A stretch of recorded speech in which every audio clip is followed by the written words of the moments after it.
ഇയ്യോബ് 32 അങ്ങനെ ഇയ്യോബ് തനിക്ക് തന്നെ നീതിമാനായി തോന്നിയതുകൊണ്ട് ഈ 3 പുരുഷന്മാർ അവനോട് വാദിക്കുന്നത് മതിയാക്കി. അപ്പോൾ രാം വംശത്തിൽ ബൂസ്യനായ ബറഖേലിന്റെ മകൻ എലീഹൂവിന്റെ കോപം ജ്വലിച്ചു. ദൈവത്തെക്കാൾ തന്നെത്താൻ നീതീകരിച്ചതുകൊണ്ട് ഇയ്യോബിന്റെ നേരെ അവന്റെ കോപം ജ്വലിച്ചു. അവന്റെ 3 സ്നേഹിതന്മാർ ഇയ്യോബിന്റെ കുറ്റം തെളിയിപ്പാൻ തക്ക ഉത്തരം കാണായ്ക കൊണ്ട് അവരുടെ നേരെയും അവന്റെ കോപം ജ്വലിച്ചു. എന്നാൽ അവർ തന്നേക്കാൾ പ്രായമുള്ളവരാകൊണ്ട് എലീഹു ഇയ്യോബിനോട് സംസാരിപ്പാൻ താമസിച്ചു.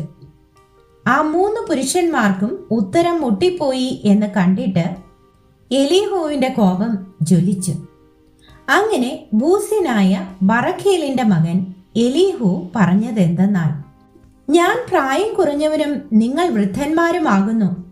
അതുകൊണ്ട് ഞാൻ ശങ്കിച്ചു, അഭിപ്രായം പറവാൻ തുനിഞ്ഞില്ല. പ്രായം സംസാരിക്കുകയും വയോധിക്യം ജ്ഞാനം ഉപദേശിക്കുകയും ചെയ്യട്ടെ എന്നിങ്ങനെ ഞാൻ വിചാരിച്ചു. എന്നാൽ മനുഷ്യരിൽ ആത്മാവുണ്ടല്ലോ, സർവശക്തന്റെ ശ്വാസം അവർക്ക് വിവേകം നൽകുന്നു. പ്രായം ചെന്നവരത്രേ ജ്ഞാനികൾ എന്നില്ല, വൃദ്ധന്മാരത്രേ ന്യായബോധമുള്ളവർ എന്നുമില്ല. അതുകൊണ്ട് ഞാൻ പറയുന്നത് എൻ്റെ വാക്ക് കേട്ടുകൊള്ളുവിൻ. ഞാനും എൻ്റെ അഭിപ്രായം പ്രസ്താവിക്കാം. ഞാൻ നിങ്ങളുടെ വാക്ക് ശ്രദ്ധിച്ചുകൊണ്ടിരുന്നു. നിങ്ങൾ തക്ക മൊഴികൾ ആരാഞ്ഞു കണ്ടെത്തുമോ എന്ന് നിങ്ങളുടെ ഉപദേശങ്ങൾക്ക് ഞാൻ ചെവി കൊടുത്തു. നിങ്ങൾ പറഞ്ഞതിന് ഞാൻ ശ്രദ്ധ കൊടുത്തു.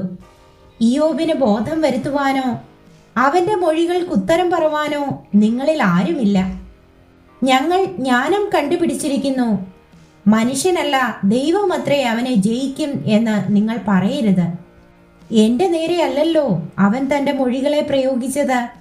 നിങ്ങളുടെ വചനങ്ങൾ കൊണ്ട് ഞാൻ അവനോട് ഉത്തരം പറയുകയുമില്ല. അവർ പരിഭ്രമിച്ചിരിക്കുന്നു, ഉത്തരം പറയുന്നില്ല. അവർക്ക് വാക്ക് മുട്ടിപ്പോയി. അവർ ഉത്തരം പറയാതെ വെറുതെ നിൽക്കുന്നു. അവർ സംസാരിക്കായികയാൽ ഞാൻ കാത്തിരിക്കണമോ? എനിക്ക് പറവാനുള്ളത് ഞാനും പറയും, എൻ്റെ അഭിപ്രായം ഞാൻ പ്രസ്താവിക്കും. ഞാൻ മൊഴികൾ കൊണ്ട് തിങ്ങിയിരിക്കുന്നു. എൻ്റെ ഉള്ളിലെ ആത്മാവ് എന്നെ നിർബന്ധിക്കുന്നു. എൻ്റെ ഉള്ളം അടച്ചുവെച്ച വീഞ്ഞു പോലെ ഇരിക്കുന്നു. അത് പുതിയ തുരുത്തികൾ പോലെ പൊട്ടുമാറായിരിക്കുന്നു. എൻ്റെ വിമ്മിട്ടം തീരേണ്ടതിന് ഞാൻ സംസാരിക്കും. എൻ്റെ അധരം തുറന്ന് ഉത്തരം പറയും. ഞാൻ ഒരുത്തൻ്റെയും പക്ഷം പിടിക്കുകയില്ല, ആരോടും മുഖസ്തുതി പറയുകയുമില്ല.